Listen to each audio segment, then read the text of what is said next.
Before we dive into the main topic, please take a moment to subscribe, turn on the notification bell, like this podcast, and leave a comment to support the channel. Your engagement truly helps. It really does. It keeps the lights on and lets us keep these deep dives coming your way. So today we're doing something a little bit different. We are going back to basics, you could say. Hmm. But with that signature deep dive lens, we're looking at Unit 23 from our source material, which is just titled Sports. Sports. It sounds deceptively simple, doesn't it? It really does. And I know what you're probably thinking right now. You're thinking, I know what football is. I know what tennis is. Why do I need a deep dive on this? Yeah, what's to discuss? Exactly. But here's the thing, and I've been guilty of this myself when learning a language. Knowing the name of the thing isn't the same as actually being able to use it in a sentence. That is the crucial distinction. You've just hit the nail on the head. This deep dive is really designed for that A1, maybe A2 level learner. Yep. You know, the person who has memorized the nouns. Mm-hmm. They can point at a TV screen and shout, basketball. Mm-hmm. But the moment they have to build a sentence around it. They freeze. It's the difference between pointing and actually conversing. Exactly. Sports are this universal language. You know, you can walk into almost any pub or bar in the world, and if a game is on, you have a connection. Mm-hmm. But in English, the grammar around those sports, Mm-hmm. it can be a minefield. It's not one size fits all. You don't play yoga. You don't go tennis. And if you say, I go tennis, people might understand you, but that illusion of fluency is broken right away. Instantly. It Yeah. just marks you as a beginner. So our mission today is to take this source material and really decode the system behind it. Okay. We want to categorize the sports, figure out this whole play versus go versus do rule system, and then understand the specific places where these activities happen. So we're giving you the cheat codes to sound more natural when you're talking about your hobbies. That is the goal. All right, let's get into it. We're going to start with the first category in the source material, Section A.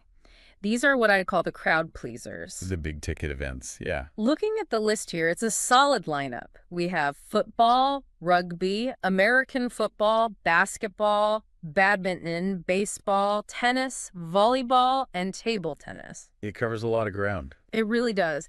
And looking at the illustrations in the source, you can see the energy. The source makes a really clear visual distinction between football, What Americans would call soccer. right, and American football. Yeah, the illustration clearly shows the helmet, the heavy padding. Yeah. It's a completely different look from, say, the rugby player. And then you have the baseball player mid-swing, the Yeah. volleyball player spiking the ball over the net. There's a lot of action. But here's my question. Linguistically, what connects something like American football, this massive, collision sport, with table tennis, which you play on a piece of furniture? Right. Visually, they are worlds apart. But grammatically, Yeah. they are identical. The clue is right there in the section title. Ball games. Ball games. Almost every single one of these involves a ball. Now, you might look at badminton and say, wait a minute, that's a shuttlecock. True. But for the purpose of the language, it functions in the same way. It's an object being hit back and forth. And usually against an opponent or another team. Precisely. Yeah. These are competitive games. There's a winner or a loser, points are scored, and there's usually a ball involved. When you have those ingredients, we use the golden rule verb for this section, Which is play. simple as that. It really is that simple, but it is a rule you have to stick to. Yeah. We play football. We play tennis. We play baseball. We play badminton. Exactly. The verb play implies a game. It implies recreation. Right. Even at the highest professional level, it's still a game. The verb doesn't care about the size of the stadium. It just cares about the nature of the activity. Is there a ball? Is it a game? Then you play it. You play it. So if you're an A2 learner talking about your weekend, you can't say, I football. Please don't say I football. And you can't say, I go football. It has to be, I play football. It turns that noun into an activity. And I just want to highlight the diversity here again. You've got rugby on a huge pitch. You've got basketball on a court, table tennis on a table. But the verb is the great equalizer. It is. I play rugby. I play basketball. I play table tennis. Hmm. The verb stays the same, which is a huge relief for a learner. You just have to identify the category. Is there a ball? Yes. Is it a game? Yes. Then I play. That's the algorithm. Okay, so that's rule number 1. But this is where it gets really interesting because then we move to section B in the source and the ball disappears. And with it, the verb play also disappears. Let's look at this list in section B. We've got running, sailing, motor racing, swimming, kayaking, skiing, snowboarding, and horse racing. A very different vibe here. Totally. I mean, look at the visuals. A guy in a kayak, someone snowboarding a race car. These aren't games in the same way. Not really. They're activities. Often they're individual activities. I mean, sure, you can race against people, but you aren't passing a ball back and forth. You're performing an action. You're performing an action. And if you look at the words themselves, running, sailing, skiing, what do you notice? I see 3 letters. ING. The famous ing ending. So what's the rule here? The rule is if the activity ends in ing, we generally use the verb go. Go. Yes, because these activities usually imply movement. You're leaving your home to perform the activity. So we say, I go running. I go swimming. I go kayaking. Exactly. It makes so much sense because go implies a journey, even if that journey is just, circles around a track. It's about the motion. You don't play running. That just sounds ridiculous. It sounds static. You go running. You're in motion. Now, the source material points out a nuance here that I think is really important. It mentions tenses. Ah, yes. This is crucial. This is where a learner moves from just stating facts to actually telling a story. So how does that work here? Well, if you're talking about a habit, something you do regularly, you use the present tense. I go running every day. Okay, simple enough. But if you're talking about something in the past, like last winter, you need to change the verb go to its past tense, went. Ah, so I went skiing last year. Exactly. You wouldn't say, I go skiing last year. The structure, I went skiing, is incredibly common. It feels more descriptive. I went sailing. It tells us you went out to do the activity. The sport skiing, sailing, it stays the same. The verb go does the heavy lifting to tell us when it happened. That's a really useful distinction, and the variety in this go category is wild. You've got water, snow. Tracks, too, like motor racing and horse racing. Oh, good point. Horse racing. I mean, the word racing ends in ing. It does. And again, it's about movement. You go to the track, it fits the pattern. So for the most part, if it ends in inging, you go. That is the safest bet for any learner. You hear that ing sound, you should probably reach for the word go. But. No. Well, there's always a but, isn't there? English just hates to make things too easy. There is always an exception. We've still got 2 sports left in Section B. Just sitting there at the bottom of the list. Judo and karate. The martial arts. Okay, let's apply our rules. Do they use a ball? Nope. So you can't play judo. Do they end in kareem? No. You definitely don't say judoing, so you can't really go judo. So we're stuck. We have these outliers, and the source material is very clear about this trap. It is. It explicitly says we use do with judo and karate. Who? Yep. She does judo, he does karate. Okay, why do... Is there a logic there, or is this just one of those things we have to memorize? There is a logic. Do is often used for recreational activities or martial arts that are seen as a discipline, an exercise you perform. It's like you do a workout, you do exercise. In the same way you do judo. So it's not a game you play and it's not a journey you go on. It's an action you perform, usually on a mat. Precisely. You do it. Okay, so that completes our big 3. Let's just recap that because this is really the core of the whole unit. Good idea. Rule 1, ball games equal play. So football, tennis. Rule 2, HING activities equal go, swimming, skiing. And rule 3, martial arts and exercises equal do, judo, karate. If you can just hold on to that simple framework, you're going to navigate, 90% of sports conversations without a problem. But speaking of conversations, you can't just play football anywhere. True. Context is everything. The location matters. And the source has a whole section, section C, on where we do sports. This is great because it stops us from just saying outside. Right. Vocabulary precision is key. Using the right word for the place is just as important as using the right verb. So let's look at the first group. Tennis, badminton, volleyball, basketball.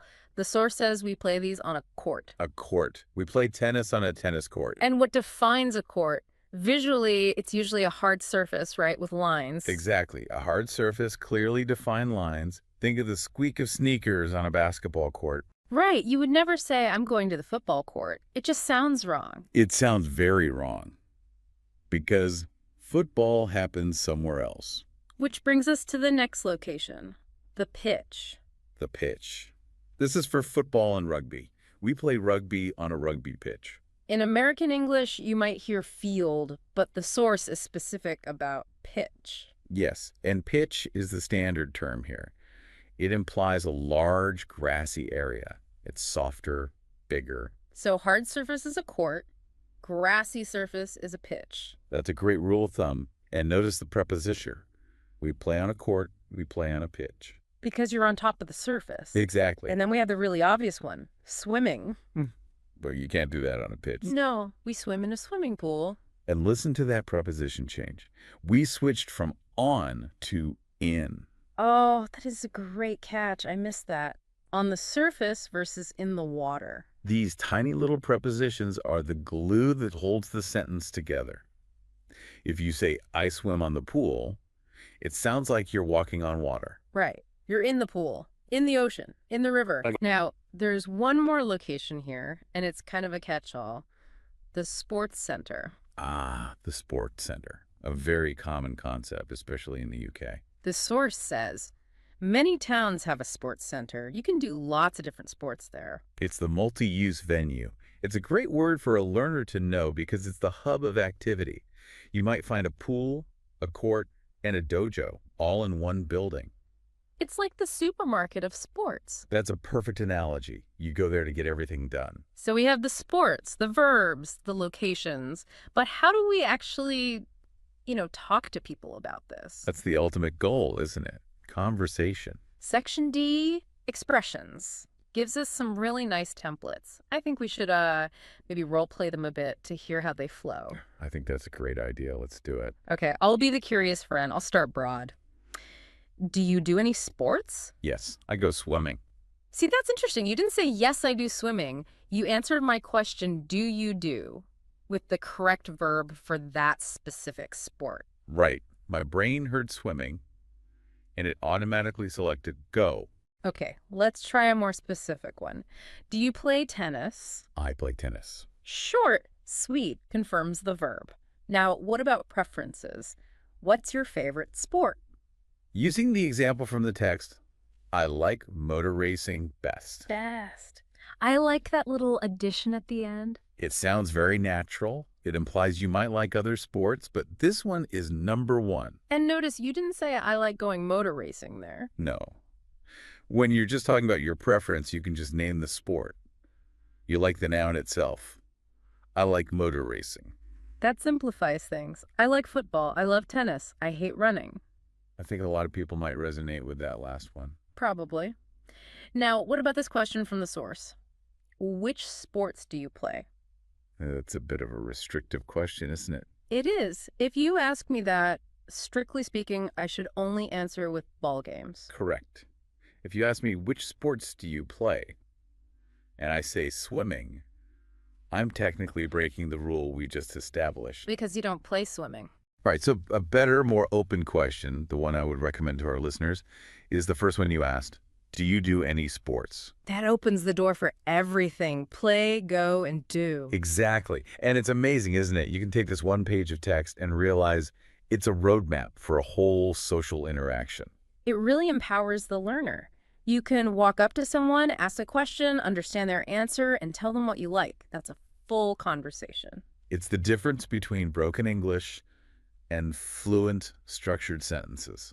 So let's summarize this for everyone listening. We've covered a lot of ground, or a lot of courts and pitches. We certainly have. What are the big takeaways? What are the 3 things you need to lock in?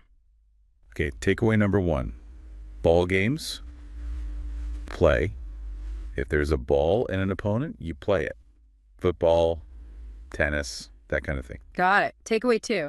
ING activities. Go. If it ends in diang and involves movement, you go do it. Swimming, running, skiing. And don't forget the past tense, I went skiing. And the final piece of the puzzle. Martial arts. Do. The outliers, like judo and karate, these are disciplines you perform. She does judo. And don't forget the locations. Right. Tennis on a court, football on a hitch, swimming in a pool. It's such a neat system when you see it all laid out. It is. And it's actually quite consistent. Now, before we wrap up, you mentioned the sports center earlier, and that got me thinking. Oh, yeah. It's kind of the ultimate test of this knowledge, isn't it? It really is. And here's a thought for you to take away. Imagine you walk into a large sports center. Okay, visualizing it now. You walk through the doors, Yeah. look left, look right. How many different verbs would you have to use to describe what's happening in that one building? Oh, that's a great visualization. You might see a group on the main floor bouncing a ball. That's play basketball. You look through the glass to the pool. That's go swimming. You look into the studio with the mats on the floor. And that's do karate. All happening in one place. So my challenge to you is this. Next time you see a sport, don't just name it. Name the verb. Ask yourself, is that a play, a go, or a do? Turn the world into your grammar textbook. I love that. Absolutely. Well, that brings us to the end of this deep dive into the grammar of sports. We hope you feel a little more ready to jump onto the pitch or the court of English conversation. It's been a pleasure playing this one with you. Haha. See what you did there. Thanks for watching. Please don't forget to subscribe, turn on the notification bell, like, and leave a comment to support the channel.